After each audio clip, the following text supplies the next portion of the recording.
Herbe de l'année 2016, le piment. Piment thaï. Saviez-vous que l'année 2016 est l'année du piment? À tous les ans, l'International Herb Association nomme une plante condimentaire ou médicinale herbe de l'année. Et leur choix est tombé sur le piment pour 2016. Son histoire. Le piment Capsicum spp.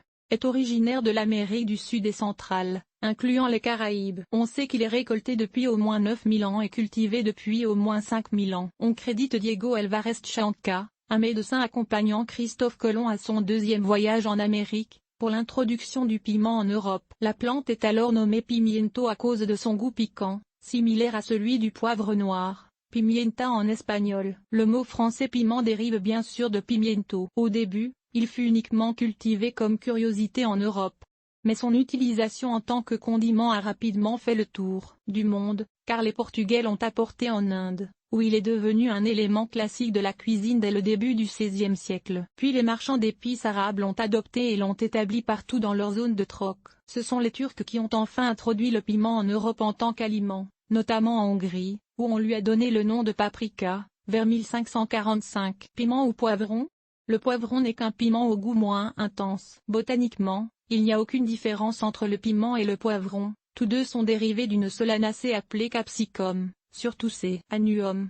Le poivron ou piment doux est toutefois d'origine plus moderne. On ne le reconnaît que depuis la fin du XVIIIe, alors que certains piments de plus grande taille et au goût plus doux ont commencé à être utilisés non pas comme condiment, mais comme légumes. C'est la capsaïcine, un alcaloïde irritant, qui donne le goût piquant au piment. Plus il en contient, plus il est fort. Les piments, rouges, paprika, poivre de Cayenne, etc., contiennent de la capsaïcine à différents degrés. On les utilise alors comme condiments. Les poivrons ne contiennent que peu ou pas de capsaïcine et ont donc un goût doux. Il existe d'ailleurs une échelle pour déterminer la force des piments, l'échelle Scoville, développée par le pharmacien Wilbur Scoville en 1912. Plus un piment est piquant, plus le nombre d'unités Scoville est élevé. Ainsi le poivron cloche de nos potagers mérite un 0. Le piment banane, avec 1000 à 5000 unités, est considéré comme légèrement piquant, alors que les piments les plus forts, comme les habaneros, peuvent mériter de 100 000 jusqu'à 300 000 unités. Ils sont d'ailleurs tellement piquants qu'ils brûlent les doigts lors de la récolte. Pour des piments vraiment piquants, le Carolina Reaper, le piment le plus fort au monde. Certains piments sont naturellement plus piquants que d'autres, comme les piments Thaïs Capsicum annuum, les habaneros C. chinense, et les jalapenos C. annuum. Les tabascos C. frutescents, sont eux aussi très piquants, mais peu adaptés au climat frais. Le piment le plus fort est le Carolina Reaper C. chinense, méritant jusqu'à 2,2 millions d'unités Scoville. Ce n'est pas pour rien que les pays chauds ont la réputation d'avoir les piments les plus piquants. L'âcreté d'un piment est contrôlée, en partie seulement par la génétique.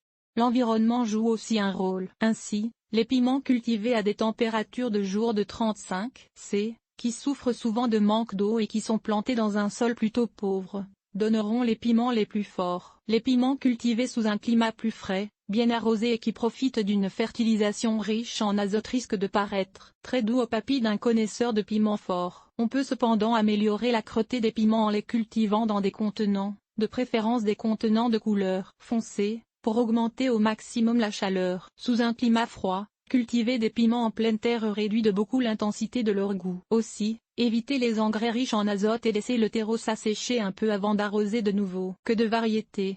Les piments viennent dans une vaste gamme de tailles, de couleurs et de formes. Le piment ayant été adopté comme condiment presque partout dans le monde, chaque région a fait ses propres sélections. Des centaines de races locales ont tout naturellement été créées en Afrique, en Asie, en Amérique du Sud, au Mexique, dans les Caraïbes, etc. Les piments peuvent avoir des fruits ronds, coniques ou pointus, de grande taille ou de la grosseur d'un bleuet sauvage et être de couleur brune, pourpre, rouge, ivoire, orange ou jaune à maturité. Les plants peuvent mesurer plus de 3 mètres ou moins de 20 cm, et les feuilles peuvent être vertes, pourpres, bicolores ou tricolores. Certains piments forts sont d'ailleurs cultivés comme plantes ornementales pour leur beau feuillage et leurs superbes fruits. Le piment de Noël, vendu comme plante d'intérieur aux fêtes, en est un bon exemple. La plupart des catalogues de semences offrent un certain choix de piments. Si certains n'offrent que 2 ou 3 variétés, d'autres en ont bien davantage. Les semences Stox, par exemple, offrent 27 variétés de piments, et encore plus de poivrons, alors que les semences Solana Yennar en offrent 67. La compagnie américaine The Pepper Gall prétend avoir le plus grand choix au monde, avec plus de 100 variétés. Et Pepper North se spécialise dans les piments les plus forts, comme le Carolina Reaper. Comme des tomates sous un climat froid, on aura de meilleurs résultats avec la culture en pot. La culture des piments est essentiellement identique à celle des tomates. On les sème à l'intérieur environ 8 semaines avant la date du dernier gel, en plaçant les contenants dans un lieu ensoleillé et chaud. Acclimater les plants aux conditions extérieures quand les températures nocturnes dépassent les 15°C. On peut les repiquer en pleine terre, mais, pour des piments très forts, mieux vaut les cultiver en contenant. Ou encore, les cultiver en pleine terre à travers un paillis de plastique noir. Évidemment, il faut un emplacement ensoleillé, de préférence à l'abri du vent. Les fruits peuvent se récolter verts, c'est la tradition chez les piments charnus, comme les jalapenos, ou à maturité, généralement.